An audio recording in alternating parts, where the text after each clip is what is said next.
What is up, comic book fans? It is another week of Pull This for the week of September 26th, 2018. I'm your host, Connor Christensen, and I'll be counting down the top 5 comics of the week in spectacularly speedy fashion. I'm busy getting ready for NYCC next weekend, leaving for Boston this weekend, then going straight to New York for a week. Got a lot on my plate, got a lot to get done, so we're going to make it a fast one this week. But don't worry, we're still going to count down your top 5 issues starting right now. Alright, coming in at number 5 this week, we've got Spider-Geddon number 0, written by Christos Gage and drawn by Clayton Crane. Now, I'll be honest, I have absolutely no idea what Spider-Geddon is about. I just assume it's another random Spider-Man event or another random Marvel event. I don't know. It's also getting the Infinity Wars treatment, where you're going to get this weird countdown series plus a primer series to prime you more than the countdown series did. And then a number 0 issue. I don't get it. The only reason I'm super stoked for this issue is it is the introduction of the PS4 version of Peter Parker into the Marvel Universe. I absolutely adore Marvel Spider-Man on the PlayStation 4. I thought it was incredible. So I am very excited to see that Peter Parker join the Marvel Universe, and it makes this book a definite pickup for me this week, even though I have fucking no idea what Spider-Geddon is about. Alright, and at number 4 this week, we've got Extermination number 3, written by Ed Brisson and drawn by Pepe Larraz. Alright, so this is like the 3rd or 4th or 5th Marvel event of the year. I don't know, I've kind of lost track. They've done so many. But I'm loving this one so far. You know, it's easy to get caught up in the Marvel events and kind of just get excited about them simply because they're events and then not really realize if they're good or not. But Extermination has actually kicked ass. It's a great Cable story. I'm a big Cable fan. Usually not a big time travel fan, but when it comes to Cable, I'm making an exception, you know, because his entire character is based off of time travel, so you have to have time travel. So I'm willing to withstand the time travel elements of these stories as long as it's a good Cable story. And Extermination is shaping up to be one kick-ass Cable tale. You gots to read it.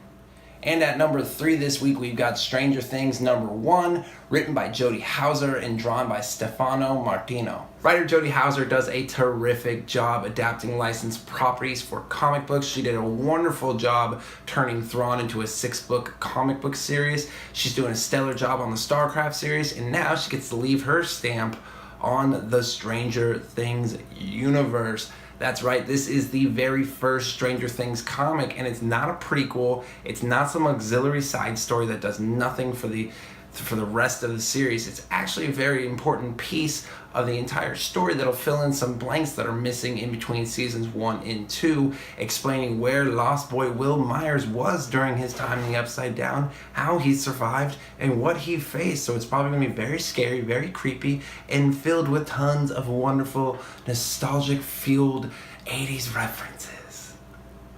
What a better time when I was not even alive, just a little sperms floating around and never mind. Anyway, pick it up. Coming in at number 2 this week, we've got X-Men Blue number 36, written by Cullen Bunn and drawn by Marcus Toth. It's the absolute final issue of X-Men Blue, but it's also the end of an era for one X-Men writer, that one being Cullen Bunn. He has written not only the entirety of the X-Men Blue series with a few Venom issues thrown in for good measure, but he's been on the X-Men for a long time now, and he's really left his stamp on the franchise. Whether you like it or not, Cullen Bunn's decisions as a writer are going to shape the X-Men moving forward for years to come. I personally think he did a wonderful job. I've enjoyed the vast majority of his work with the X-Men, so I'm sad to see him go. I'm sad this is going to be his last time writing an X-Men series, but I absolutely love this series, and I'm very, very happy for what Cullen Bunn did. So we appreciate you, Cullen, and for the love of God, take a break, because you turn out like 60 books a month, it feels like, and they're all pretty damn good. So like, man, maybe a holiday or something. I don't know, I'm just saying. Alright, and coming in at number 1 this week, we've got Heroes in Crisis number 1, written by Tom King and drawn by Clay Mann. Tom King reunites with frequent Batman collaborator Clay Mann to tell the story of the mental health issues that superheroes face when they're saving the universe or fighting for the safety of Gotham or I don't know, what does Martian Manhunter do? I don't know. Anyway, this story is going to focus in on what makes them tick and how their brains operate and how they suffer mentally from everything they do, not just physically. It also has Harley Quinn kind of reaching her breaking point and snapping and becoming crazy once again. So that'll be really fun to watch. Either way, Tom King's been doing a fantastic job on Batman. Clayman's a wonderful artist. And honestly, this is just shaping up to be one of those events that's truly different and is super memorable. So it's my stamped guarantee of the week. I can't wait to read it. I'm super stoked.